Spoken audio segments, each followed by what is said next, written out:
Hey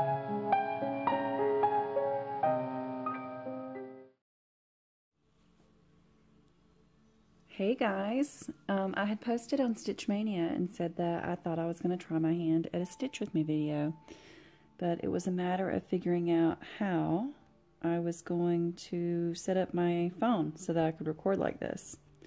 So I bought a clamp with an arm that comes up, and the camera is right here, kind of over my left shoulder. So yeah, got it on Amazon Prime, here in 2 days. So we're going to see how this goes.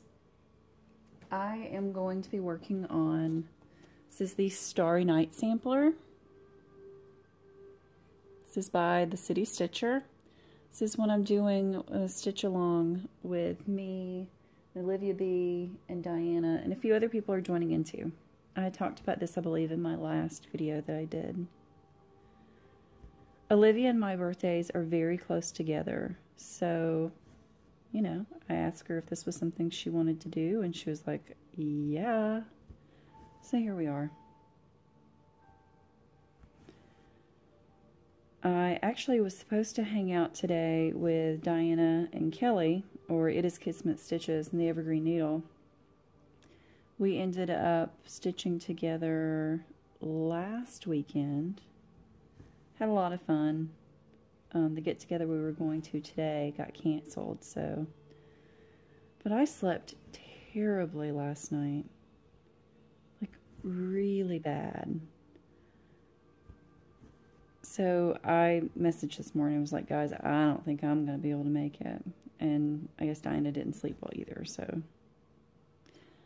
All is right with the world. I mentioned in my last video that I've had some anxiety flare-ups. That is so much better than it was. You have no idea. But, I mean, let's face it, even with the best medication, anxiety is a beast that you don't really get rid of. It doesn't ever really quit hanging onto your back. And I'm just winging how I stitch in this window frame, by the way. Who knows?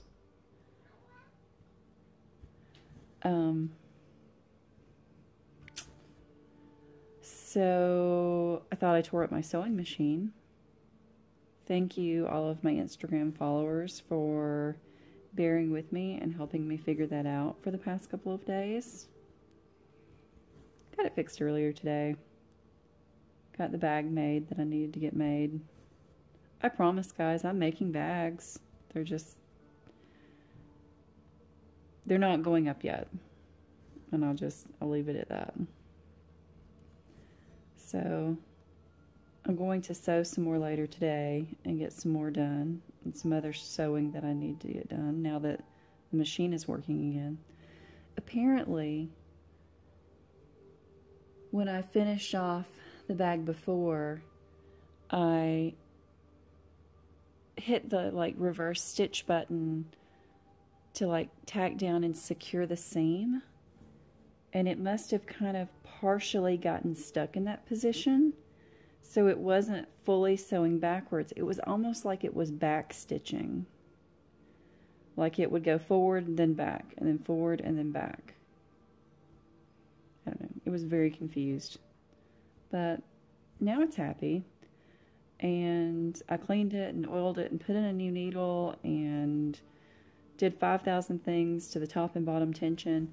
So because of all of that, it's now sewing better than it ever has before. It's a very happy machine. It's been taken good care of the past couple of days, with the exception of the times I was yelling at it and threatening to throw it out the third floor window. Something that people have been doing lately in videos is things that they are really into.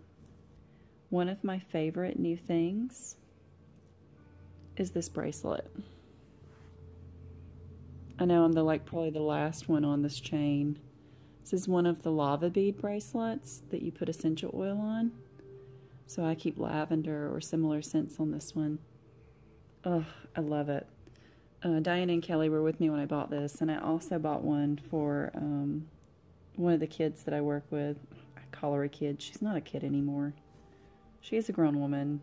And I no longer technically work with her. She's an adult. I'm attached to her, so. Honey, if you ever watch this, you know I love you. You're not a kid. But I bought her one too, except hers is much lighter colors and much more her.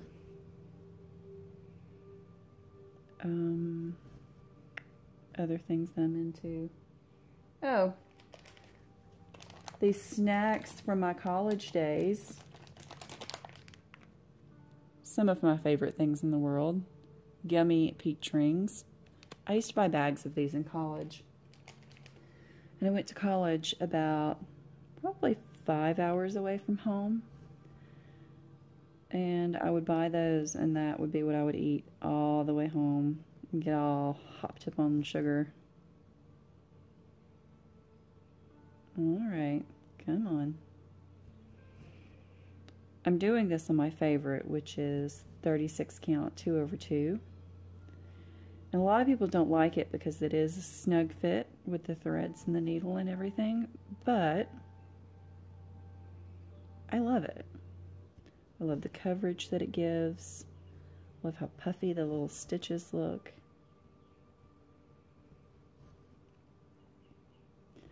I still have not finished All Creatures. Actually, that's what I was going to work on today, but I just had no desire to take this off my stand and put something else on, when in all reality, it's just the simple twist of a lever right there.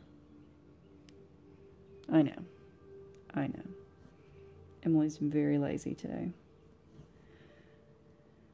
But once I get these windows stitched in, and I think I'm going to do both of the trees that are right here, the trunks in the same brown for continuity. So once I get that done, I'm going to switch over to it. Once I get that done, I will start his eyes on the sparrow. And I will probably hold off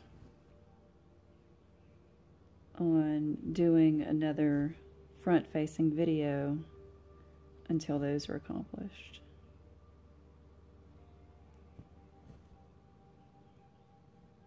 I've just really realized that I really love these Stitch With Me videos. When I just need something calming, I enjoy having one of you guys just talk to me while I stitch. Maybe like I have going on some really zen music in the background.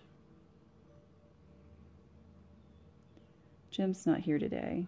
He is about an hour north selling toys at a convention because that's what he enjoys doing on the weekends now. More power to him. And there's my neighbor. This is a good time for me to pause and tie this off and start a thread over here. Hold on.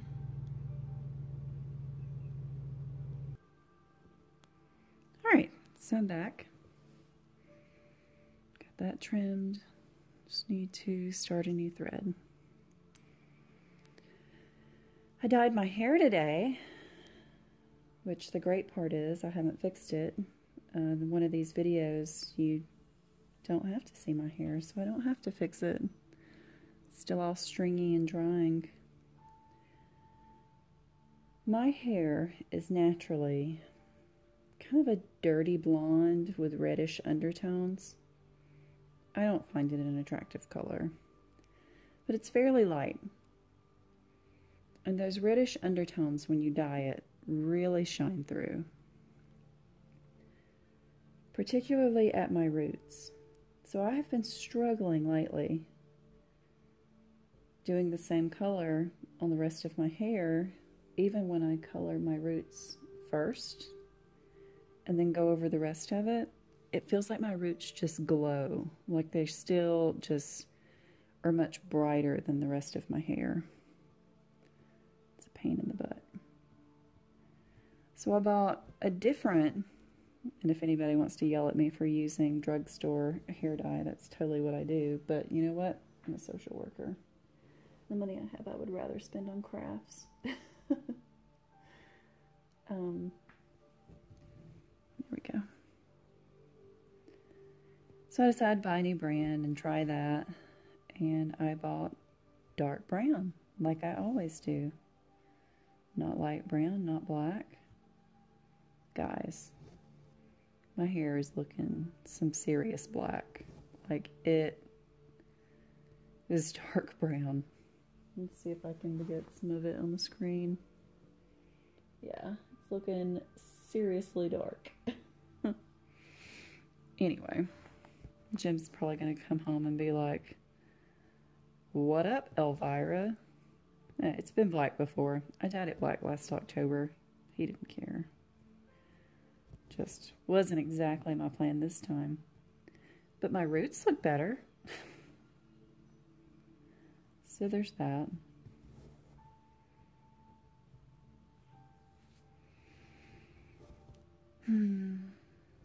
If I were a good wife, it's probably around 5 o'clock. If you think you hear a siren, you do. That's here at my house.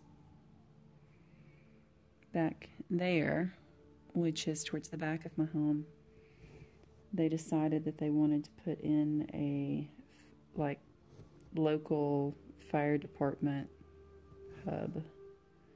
So we hear much more sirens than we used to. I don't mind. It's not that bad. That's as loud as it gets.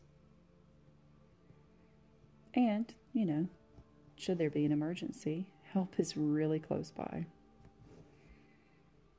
Anyway, I was saying, if I were a good wife, I would, since Jim left before the sun came up this morning, would have dinner ready for him when he got home. But my day has been spent stitching, watching Floss Tube, threatening to throw my sewing machine out the window until I finally figured out how to fix it, dyeing my hair, sewing, and stitching some more.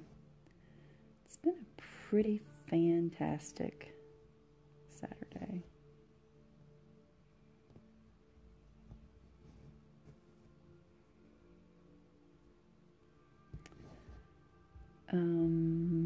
Since I am low on things to talk about, one of the things that I did was I pulled up Letitia's Crafty Curator tag.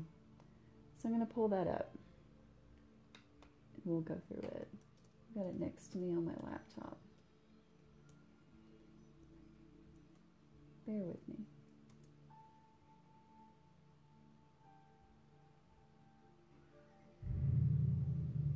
Okay. I'll let my laptop think about that for a second. There is a new laptop on order. I'll leave it at that.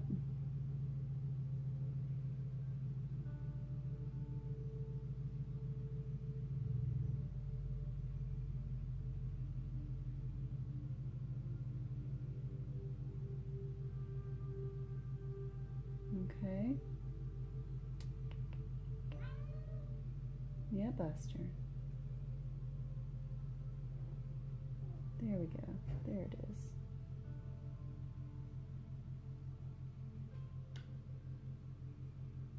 And of course, my neighbor and his annoying truck.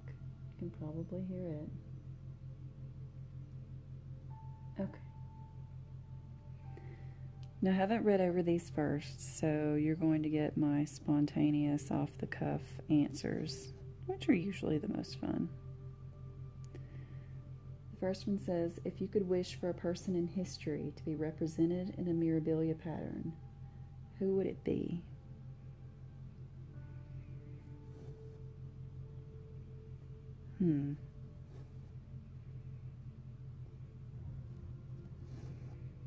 Well, you guys know I'm going to choose something really weird. And I think that the dresses and fullness of the turn of the century were really beautiful. And I think someone like Lizzie Borden would be really awesome. I don't see Mirabilia ever doing something like that, but that would be pretty darn cool. What landmark area of the world would you love to see captured in a chatelaine? I think we all really have a love and affinity for the places that we're from. So much so that, you know, that's what we're drawn to. So I would say probably the Appalachian South. Woods and bobcats and hawks, beautiful trees, pine trees. I think that would be really beautiful. I would hang that in my home.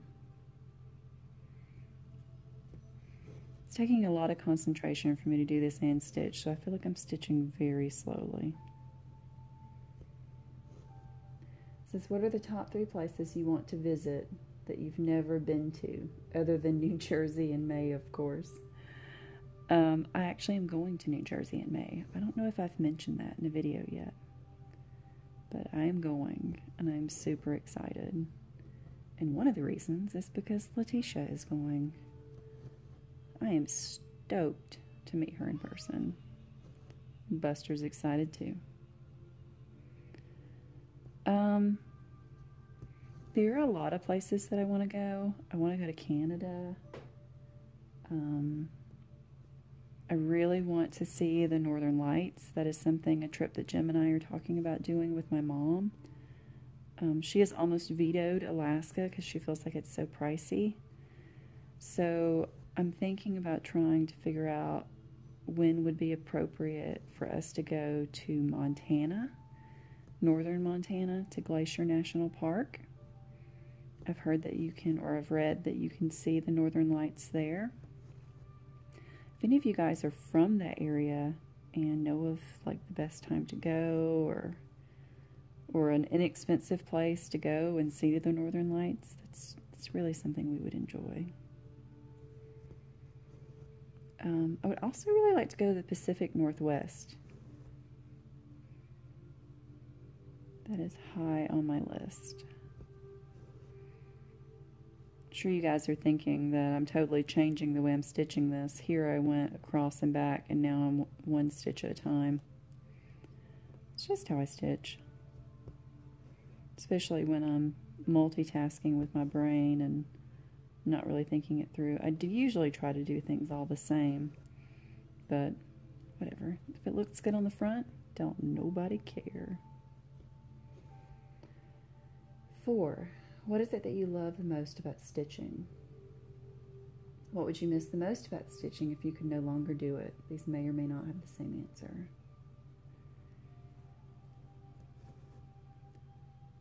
It is a very meditative activity for me. It takes me to my happy place. And that's even what Jim calls it. Like, he knew when I was having a lot of problems with my anxiety. He was like, honey, just get on the couch, get your stitching out, and go to your happy place. You know that'll help. That's what it does. It takes me to my happy place. And, you know, it is the same answer. That's what I would miss. And I think I would miss the creativity that I like to put into my stitching. Like, this house is supposed to be yellow and white. I'm very much making this a me piece. None of these are the called for threads, and I really enjoy that.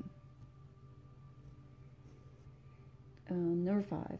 What is the last movie that made you cry?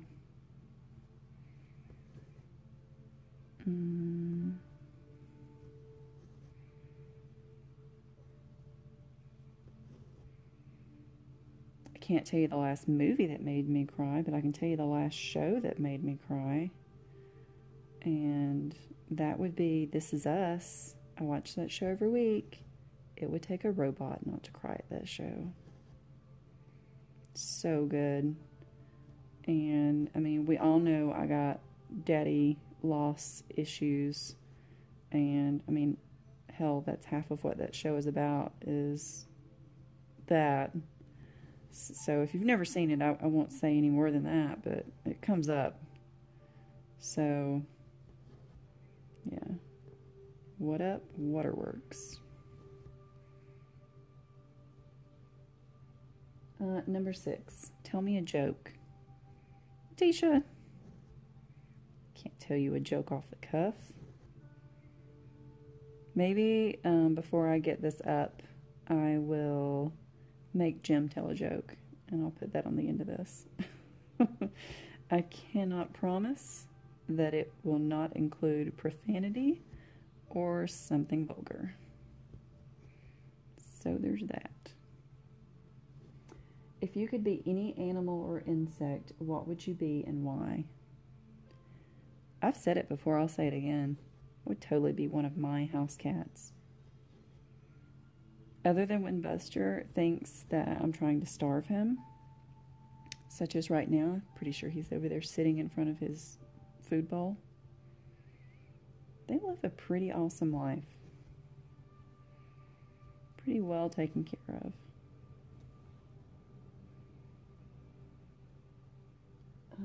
Let's see. Say something that you love about 2 random floss tubers and why we should watch them.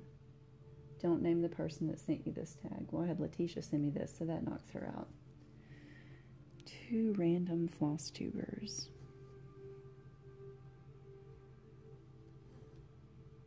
I'm thinking.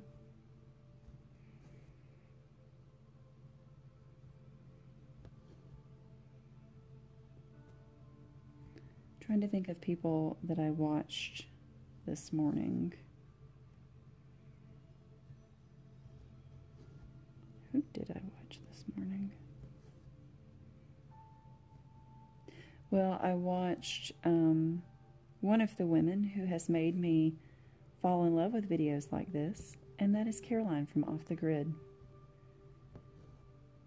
Something about Caroline's voice is very relaxing to me. And I've had people tell me that that's one of the reasons that they enjoy watching my videos, is that, one person actually said, I hope that you're not offended by this, but I use your videos to help me go to sleep at night. And I was like, nope, not offended. I have been told many times that, I have a very calming, relaxing voice. Wait, something's happening.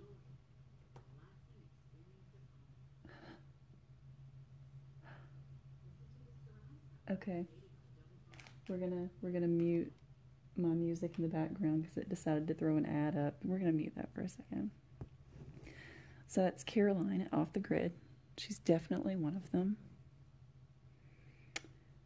And somebody else that's coming to mind is Felicity Stitches. Jen actually is the one that made me remember this music that I have on in the background.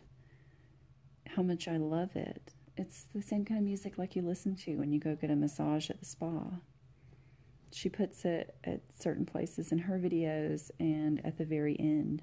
And I love it. I absolutely love it. It takes me to my happy place. I've been just putting it on a lot lately when I sit and stitch and don't have anything else going. I'm going to put this back on. This music.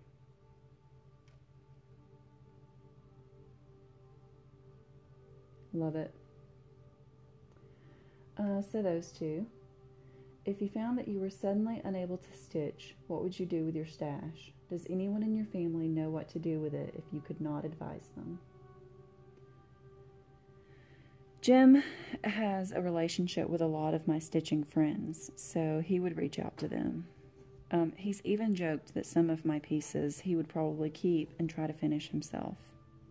I say joke because I don't think that he would, but he seems very sincere when he says it. But I have a core group that I'm really close with, and if I wasn't able to stitch anymore, I would contact them and just be like, all right guys, this is what I've got. I'm gonna send it to the 4 corners of the world, and maybe you guys can get some joy out of it.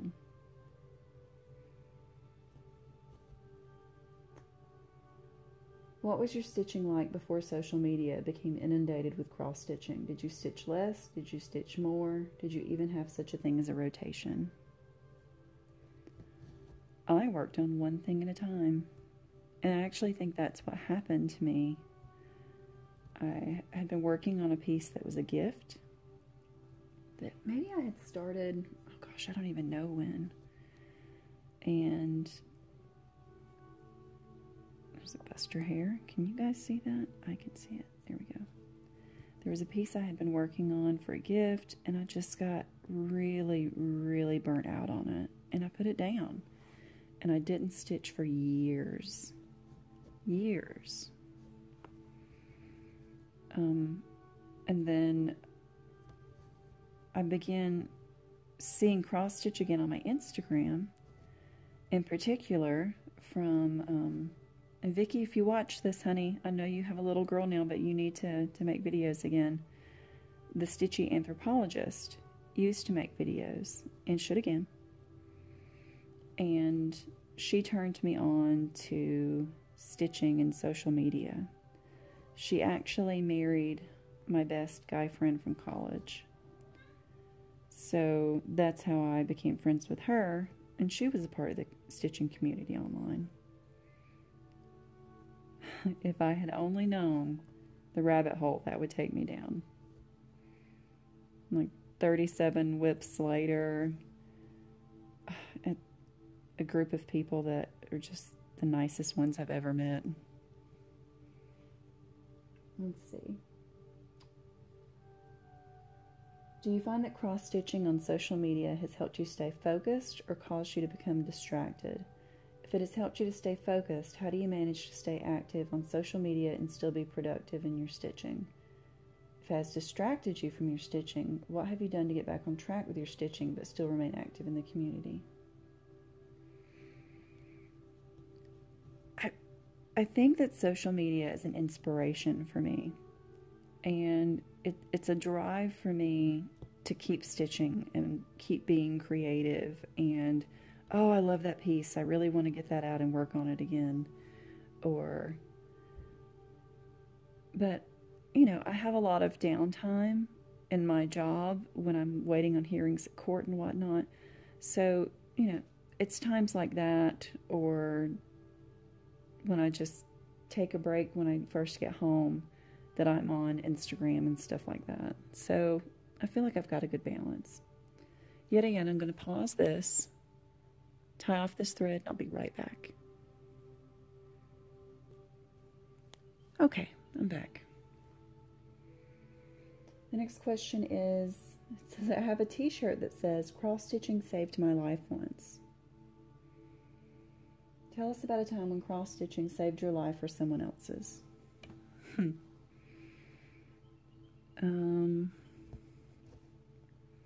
I won't say that cross-stitch saved my life, quote unquote, but I will say that it definitely has kept me sane before. After Jim's open heart surgery and my dad passed away unexpectedly within like a month of each other, Emily wasn't in a very good place. And I was really, really trying to, you know, figure my way out through that. And, you know, I did a lot of stitching. A lot of stitching during that time. It helped a lot. And it still helps. We joke that cross stitch is cheaper than therapy, which I don't think it is, especially not when you have as many whips as I do. But it is very therapeutic. If you were to look at your stash and the types of patterns that you have collected, what would your cross stitch say about you? Are you dark and dramatic? Are you warm, cuddly, and cute? Are you whimsical and magical? Are you primitive for a love for the old-fashioned patterns from the days of old? Are you colorful and adventurous and not easily defined?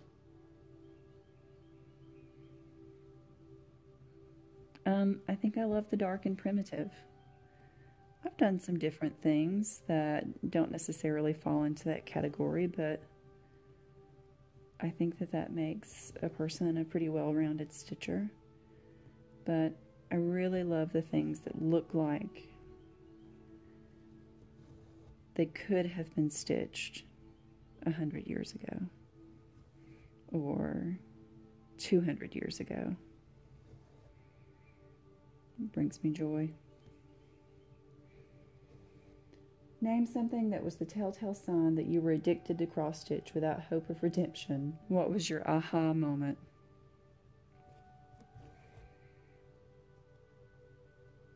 I mean, it's all of my spare time is spent either stitching or thinking about what I'm going to stitch. I have laid in bed at night trying to fall asleep, planning out a project or a color scheme in my head. So I would say that, and the fact that, to me, when I'm packing for vacation, it's not necessarily about the clothes. It's what's the lighting going to be like there?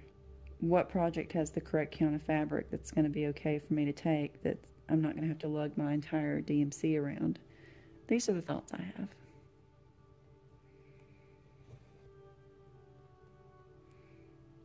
Well, that's it. That's all of Letitia's tag. So I'm going to wrap this up. And I am going to call this done. I'm going to stitch some more on it, but first I'm going to feed Buster and Dharma as they seem quite unhappy. But seeing as how Jim isn't home yet, I will probably upload this without the joke. Maybe I'll put one in the description down below. You guys have a wonderful, wonderful Saturday, and happy 1st of April tomorrow. Bye, guys.